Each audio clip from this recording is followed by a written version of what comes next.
the fine state of Alaska, Dan Sullivan. Now, Senator, it went nowhere. That is, you guys obviously fought the good fight. It didn't matter to anything. This is now going to happen.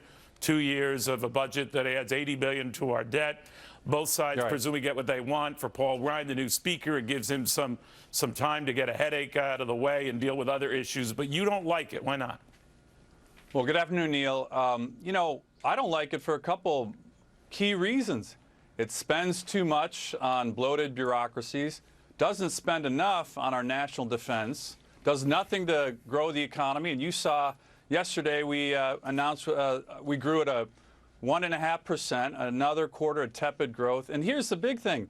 You know, most of the spending in this bill are up front. It's upfront spending, and the cuts and the savings are way off in the future, which I think is going to lead to a much larger debt. I think after the 2 years of this deal, I won't be surprised if we see our national debt hitting $20 trillion. And, you know, that's not good for the country. Well, you're right. You're well on the way to that. And I think conservatives and liberals kind of agree that there's nothing stopping that train.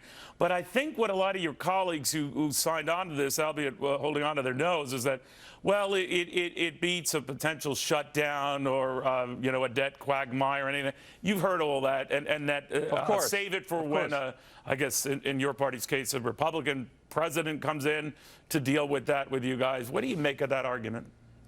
Well, look, I mean, part of the frustration for a lot of the people who voted against it was not just the substance, but the way in which this was done, right? This was a deal that very few members of the Senate or the House were involved with.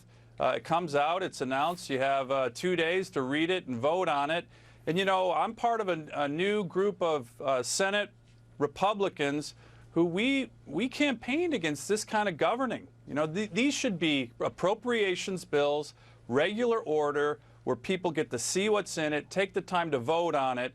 And that was another problem in addition to the substance. Yeah. Senator, I don't know whether you wade into these political matters, but much has been made of your colleague Marco Rubio and all the votes he's missed. He kind of tried to nullify that in the debate this week by saying that no one made as big a deal about missed votes when it was either John Kennedy or in 1960 or John Kerry in 2004 or Barack Obama in 2008. But now that it's Republican Marco Rubio, it's a big deal. Is it a big deal to you? I mean, do you agree with Governor Bush, who said, you know, this is a job you signed up for, be there? Look, I think most of us in the Senate recognize that when you're running for the presidency of the United States, that it's a huge undertaking. And we certainly want a Republican to win, and we want our Republicans to do their best. And you mentioned, Neil, whether it's Barack Obama or others, I mean, this is pretty par for the course. So, you know, I don't think it's a huge deal with myself and my Republican colleagues. What we want, and I think what you saw in the debate, is a strong field of Republicans who can be the next president of the United States. And we have a great field, much stronger than the Democrats. So you're saying that Governor Bush was wrong to bring it up? I'm just saying that among my colleagues in the Senate, it's not something we're talking about a lot because, as you mentioned, if you look at any senator who's run for the presidency of the United States, it's pretty par for the course that they miss a lot because whether it's Marco or Ted Cruz or Rand Paul, they're out there trying to win the votes of the people. We could go back to John Kennedy. We could go to Robert Kennedy. You're quite right. But there's not a lot of talk about it. Exactly. I hear you. All right, Senator, thank you for taking the time. We appreciate it. Thank you, Neil. All right.